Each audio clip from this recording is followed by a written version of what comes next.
I did a little social experiment, and I guess I owe you guys an apology. I hope you're not that upset at me. But I was driven insane because I was talking with a left-leaning person on Discord, and this guy was an intellectual student. He studies these things, and he was like, right-wingers are all bigots, and the only reason they are right-wing is because they want to do their bigotry in civilized society. And I said, like, really, all right-wingers, like, regardless of political affiliation? And he's like, what political affiliations? There is no political affiliation in the right wing. Like, all of them don't even know their political ideology. Libertarians and ANCAPs, they use these terms interchangeably. They don't really care about their political ideology. Okay, love, I made a video where I specifically used the word libertarian instead of ANCAP. You can even see that I put anarcho in the title, and the libertarians are very upset. I think they know their ideology. But I also got some very interesting comments, because the video itself is not a waste of your time.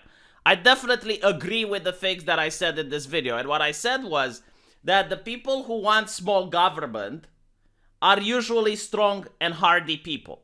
These are individuals that are self-sustainable. If I think about my grandfather, the guy knew how to build a barn, he knew how to plant a field, he knew how to cut a chicken to feed his family. Take a guy from the city now, ask him to do any of these things, and he will freak out. You will not be able to do it. Like, you put a guy from the city, or a family, take a family from the city, put them in a barn where my grandfather lived, they will not be able to sustain themselves. Why? Because they are not hardy men. So only hardy men want small government. The problem is that those hardy men, they create very good times. And those good times create weak men, and those weak men are going to ask for big government. Think about it like the changing of the seasons, if you will. Think about it like that meme. It's not something desirable, or it's not something that you can stop. It's like trying to stop winter from coming. You can't stop winter from coming. It's going to be here. But the good news is that after winter, you're going to have the spring again.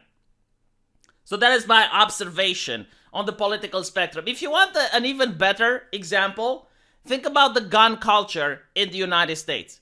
You have people that live in a rural village in the United States where the police is probably 2 hours away, and they have various wild animals coming on their farm. Maybe they even have like some highwaymen or some bandits coming over every now and then.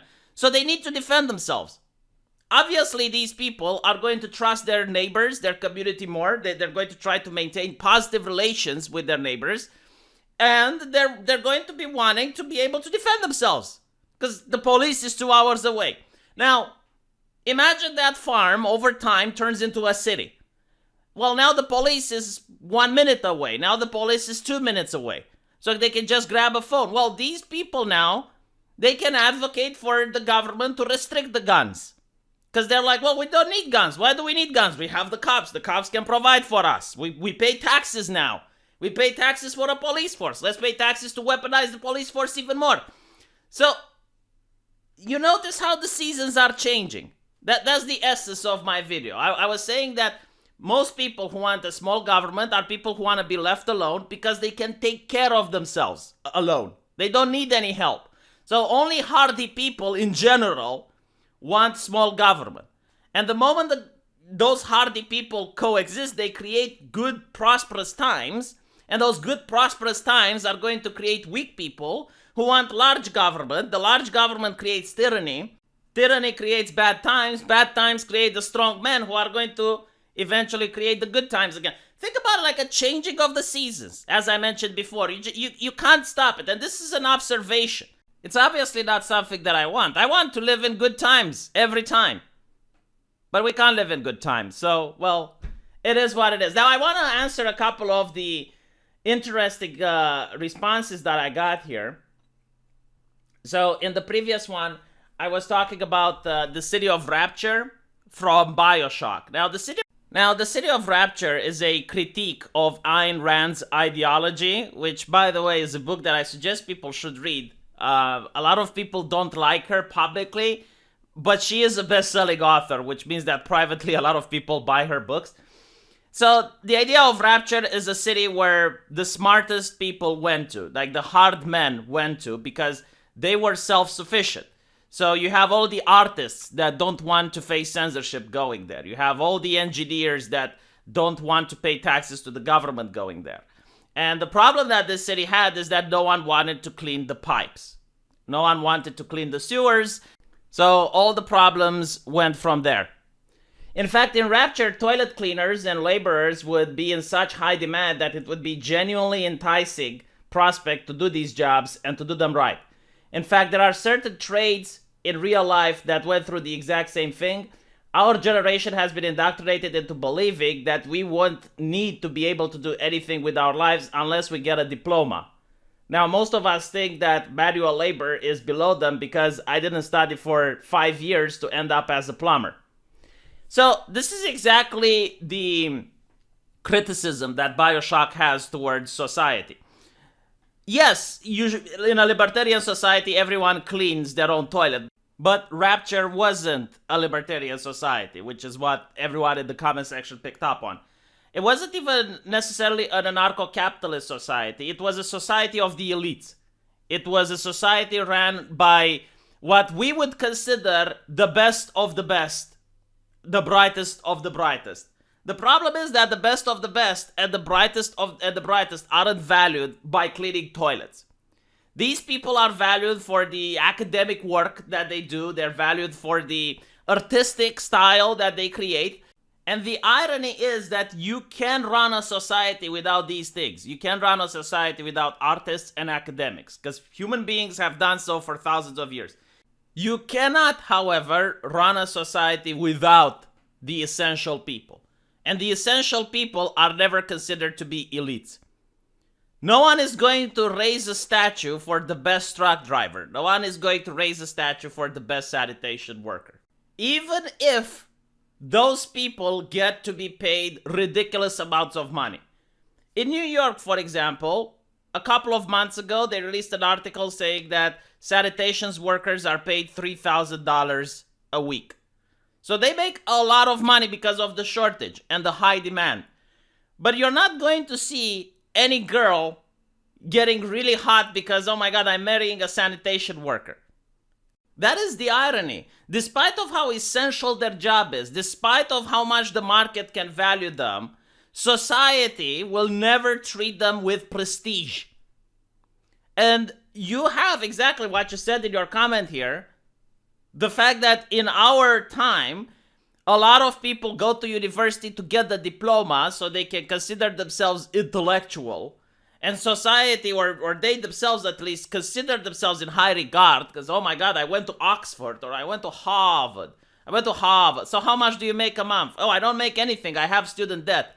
I'm a grandmaster of lesbian dance therapy. I understand the field better than anyone else, but no one wants to hire me.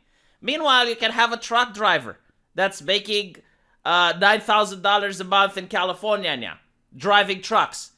But he doesn't have the same prestige. In fact, if he actually meets that university student, he will be, oh, well, you're a truck driver. What do you know?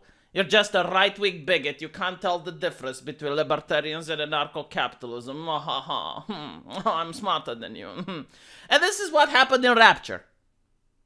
Because you had the city only with elites. And while, yeah, sure, sanitation work would have probably paid a lot in Rapture, good luck convincing the world-renowned lawyer in a suit to stop his legal activities so he can go down the sewers to clean the pipes. Or good luck convincing the world-renowned spinal surgeon with 45 publications going down in the sewer to clean the shit. You're not going to do that. So that is what happened in Rapture. Adam B says, libertarian doesn't mean we don't give a damn about each other. It just means live and let live. So, yeah, I completely agree. But in order to have this mindset of live and let live, you need to be a hardy person. A person that isn't able to take care of themselves, like a university student with crippling student debt, isn't going to be live and let live because he has a student debt to pay. So if there's a politician that comes up and say, hey, I'll abolish your student debt, that student will vote for that politician. He's got different principles than you. He's got a different mindset. Why? Because he's not the person that's in the situation to live and let live. At least not from his point of view. And no amount of logic and reasoning and talking to him is going to convince him otherwise. The only time that he is going to be convinced otherwise is when he's going to get a job, he's going to make money, pay his student debt, and then he's going to notice how much he is paying in taxes. Like when he actually experiences the taxation on himself, then he's going to start asking questions. Which is probably why the government right now doesn't want to abolish student debt. It's because those people will realize, oh, I have no more debt. Well, then I don't need to vote for politicians that promise to abolish my debt. Oh, now I actually have a job and I'm paying taxes. Oh, this is bad. I don't want this. So the government doesn't want people to end up with these conclusions, which cannot be reached intellectually. They have to be experienced by the person. Stagfu also brings an interesting argument. I think you bring up a good point about self-sustainability. It's hard to imagine how we would go from large government to no government. So this actually happened in human history. Whenever it's hard to imagine something, just go to human history and see if it happened before. You went from the idea of rule of king, divine rights of kings, which, I mean, it's a government a lot more powerful than anything we have now, where the king actually owns everything. Every rock and grass is owned by the monarchy. And we went from that, we went to republic. So how did that happen? The answer, the Black Death. So with the Black Death, you had a lot of the elites and the people in power being subjected to it, and the population was dwindling, so people became more essential. You now couldn't just crack down on the peasants, because that causes peasantry attrition, so you had to respect the peasants more, and then you go to the French Revolution. But I kid. No, that's what actually brought Enlightenment. The Black Death set the way towards the Enlightenment. Then you have massive wars, civil wars, like any event which is like a calamity that reduces the population of a country can actually go from big government to small government. And another thing in human history which made the transition from large government to small government is the discovery of new land. So the discovery of the United States created the perfect opportunity for people to move away from an empire into a place where it was brand new and you had no government there to begin with. So I guess if we ever start colonizing the stars in the far future, like if we would have a moon colony, that would probably cost a lot of resources. It would be something that every nation on Earth would have to pitch in. And after that huge, difficult journey, you would then have the moon declare its own independence and give the Earth the middle finger. Let me know what you guys think, and I'll see you in the comment section. I'll read some more of these comments on my live stream because I think they're very interesting. And I'm glad that I managed to, how Jack Dorsey used to say, spark a conversation. Take care.